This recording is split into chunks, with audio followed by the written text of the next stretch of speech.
Right now, we are at a situation where American crocodiles were endangered as recently as 15 or 16 years ago in 2007. They are now, guys, endangered. Deep, warm, wise African-American male voice, like Morgan Freeman. Slow, soothing, powerful storytelling cadence with rich resonance and perfect dramatic pauses.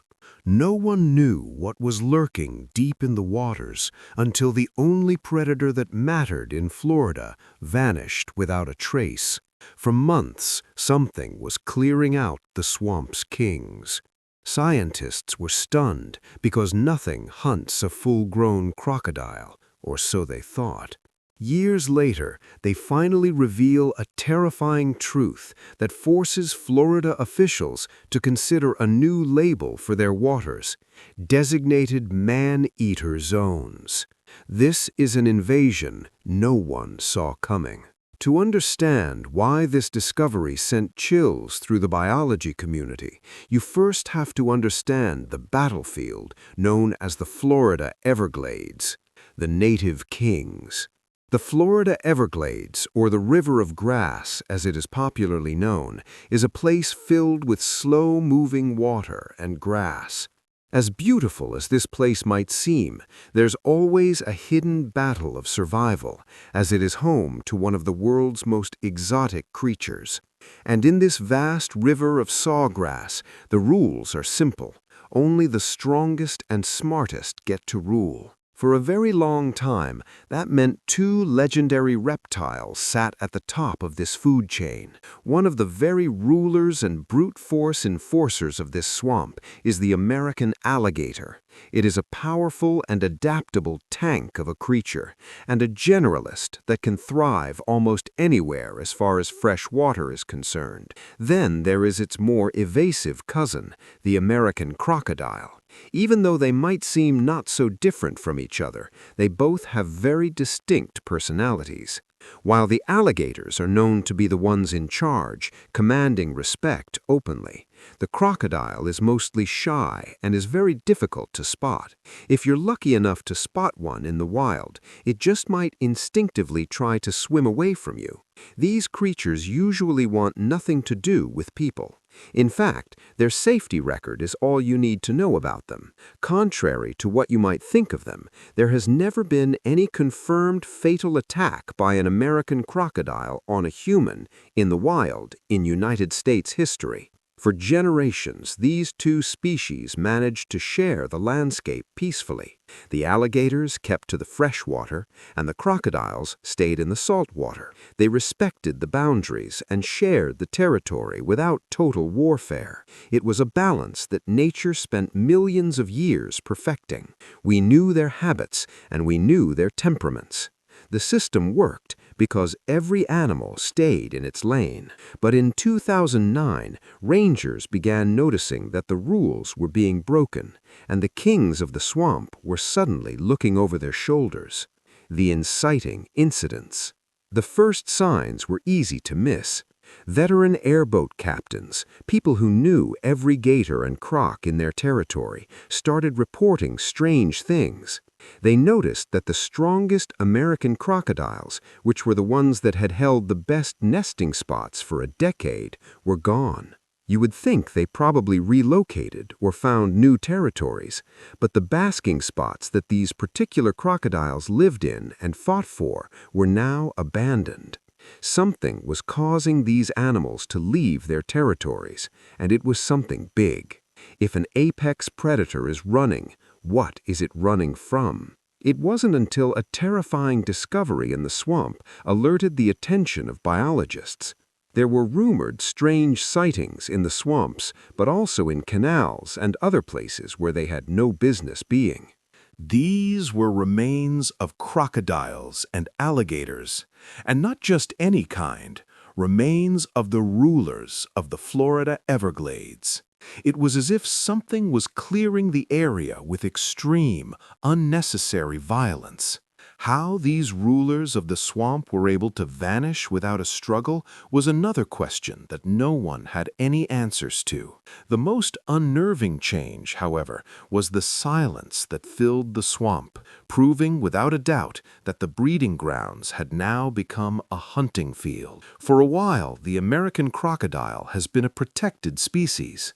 After years of conservation efforts, these species have had successful breeding, filling the remote estuaries with new generations. Now those nurseries were empty. Areas that should have been teeming with year-old juveniles were barren, and an entire local food chain was disrupted because the natural rulers of the environment had suddenly adopted flight behavior. This usually happens when an animal on the top of the food chain, like the American crocodile, decides to run away, altering the natural order. When something like this happens, there's no doubt that the potential threat is absolutely undeniable. Adding to the confusion were increasingly aggressive encounters with people. We already established that the Native American crocodile is a shy creature, yet fishermen reported crocs were suddenly snapping at fishermen or chasing small boats. To biologists, these reports and evidence did not add up, and they knew a dangerous and external force was at play. Something was bullying the apex predators out of their own home. Locals had a theory, and it involved Florida's most famous invader. But they were looking in the wrong direction. When the reports of missing and injured crocodiles started piling up, everyone suspected the Burmese python of being the culprit behind it. These massive, invasive snakes were already the undisputed boogeyman of the Everglades. Naturally, pythons are known for wiping out local mammal populations, eating everything from raccoons to deer, so it made perfect sense to assume these gigantic constrictors had finally grown big and ambitious enough to start targeting the crocodile population, especially the kings of this particular swamp.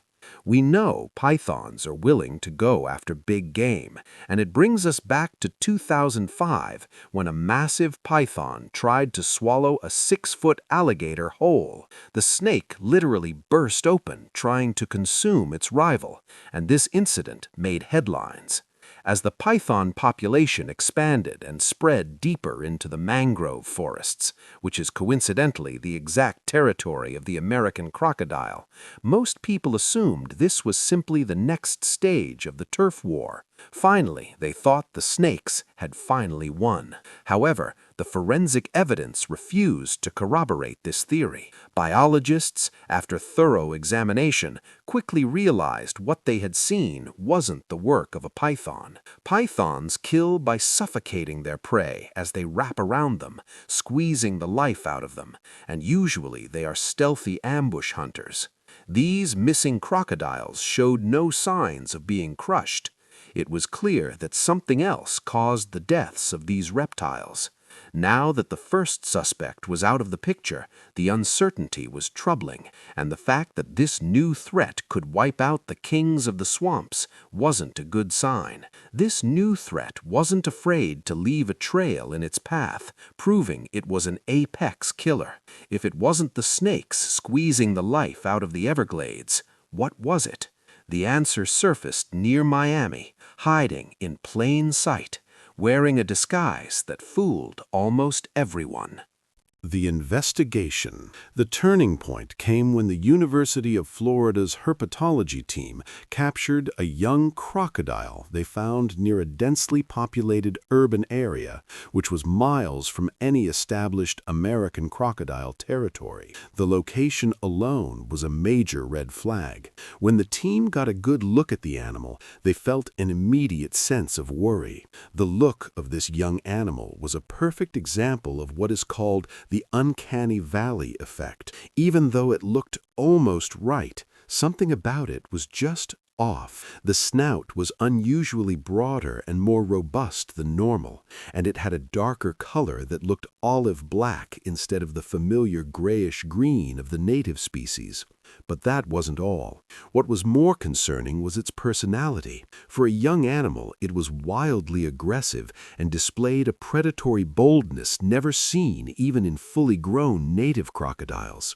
The team of scientists were baffled and wondered if they had gotten their hands on some kind of mutant species or a hybrid crocodile that had crossbred with an alligator. They had no clear answers, and the only way to know for sure was to send tissue samples to a lab, beginning an anxious wait for DNA results that would take months. During this tense period, more reports of these strange crocodiles came in. Even before the DNA results came back, researchers observed something terrifying about these species. These mystery crocodiles were growing an estimated 28% faster and were far more aggressive and bigger than native crocodiles of the same age. Whatever this creature was, it was not only surviving in Florida's environment, but it was also thriving better than the native kings. The long-awaited results finally came, and what they saw would prove a situation far worse than they expected. The DNA did not match the Native American crocodile. It was not a mutant, and it was not an alligator hybrid. Instead, it was a perfect match for Crocodilus niloticus. The strange, aggressive crocodile they had found in a Miami canal was, without a doubt, a Nile crocodile. The realization that the gentle, reclusive reptile was being replaced by a monster from across the ocean wasn't what they had guessed. And worst of all, the difference between the two species was enormous. The Native American crocodile, as we know, has 0 recorded human fatalities in the United States. But the Nile croc is the exact opposite. The Nile croc holds a notorious reputation as an indiscriminate man-eater. Across its native Africa, it is responsible for an estimated 50 to 200 human deaths every year. This is a predator whose biology focuses on large mammals and whose aggression is legendary. Its physical prowess backs up its terrifying reputation, as these crocodiles can grow up to 18 feet in length, can weigh over a ton, and their bite force is among the strongest in the entire animal kingdom. The Native American crocodiles were not dying from a natural event. They were being outcompeted, displaced, and perhaps even preyed upon by a cousin that was stronger, faster, and exponentially more aggressive. Deep, warm, wise African-American male voice like Morgan Freeman. Slow, soothing, powerful storytelling cadence with rich resonance and perfect dramatic pauses. This apex predator and notorious man-eater from 6,000 miles away had suddenly established itself, hiding in plain sight, and was now taking over the throne of the Florida swamps. The identity was confirmed, and the monster is real. But the question on everyone's mind is, how did an animal from Africa, an apex predator of this magnitude, suddenly appear and begin breeding in the heart of the Florida Everglades? One thing for sure is that these crocodiles didn't just swim 6,000 miles across the Atlantic Ocean. The only logical explanation points to human activities, and in South Florida, that means only one thing: the exotic pet trade. Florida has a massive, often unregulated black market for exotic animals. While Nile crocodiles are strictly illegal to possess without special high-security permits, reckless collectors treat these deadly predators as pets. When their tiny, cute pet becomes a colossal, unmanageable man-eater, they simply discard it without proper supervision. After a series of tests, the captured Nile crocodiles were found to be genetically identical. This was proof that they weren't random. In fact, they all likely originated from a small group of hatchlings that either escaped from a poorly secured private facility or, more probably, were intentionally released by an owner who could no longer handle them. The sheer recklessness of that one criminal act is staggering. One person's carelessness created the ultimate ecological threat. A single reptile, released years ago, had successfully established a breeding population, meaning these crocodiles were not new to the Everglades swamp. They had been living in the swamps for a long time, hiding in plain sight, successfully camouflaging among the native American crocodiles due to their similar yet subtly different appearance. The fear wasn't that they showed up, it was where they could go next. The Everglades offer everything they need to multiply, and these crocodiles can handle cold weather with ease. This means the threat was growing, and it was moving north. The aftermath. This revelation triggered an immediate panic among wildlife officials, which led to the Florida Fish and Wildlife Conservation Commission and the University of Florida launching a mission to capture the invaders. It was a difficult task to find the original source of the invasion before the breeding problem could get out of hand. The mission started off well, with them being able to capture 3 Nile crocodiles. The thought of there being more of these species in the Everglades swamp was very concerning. The entire future of Florida's ecosystem was dependent on whether or not they would be able to capture all of these invasive crocodiles.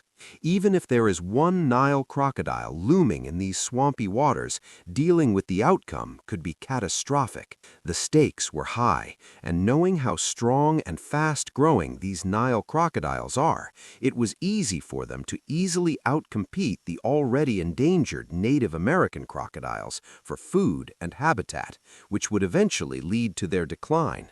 Even worse, the cold tolerance factor means the Nile crocodiles can potentially expand their range far north, well out of the protected southernmost tip of Florida. Now this is where officials began to get worried.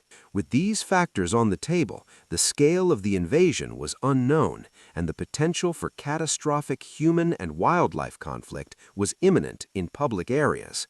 The threat and the identity were certain, but what was more terrifying was the greater unknown. But as the investigation dug deeper into the origin of this invasion, the true, horrifying motive for the crocodile's loss became chillingly clear. It wasn't the Nile crocodile that was the monster, but the who and what that brought it here. The real invasive species. Taking a step back and looking at the full timeline of this investigation, the Nile crocodile is really just a weapon wielded by humans. Tracing back to the history books, almost every biological disaster in Florida has human fingerprints all over the crime scene. A lot of invasive species infestations, like the Burmese python, green iguana, and now one of Africa's deadliest killers, are caused by humans because someone, somewhere, thought they could own an exotic creature. This brings us to a harsh reality about the state of Florida, which has now become a revolving door for invasive species due to carelessness, greed, and negligence. The black market for exotic animals is a massive industry that operates in the shadows, and the Everglades has become its dumping ground. But the cruelty goes much deeper than just releasing a few dangerous animals.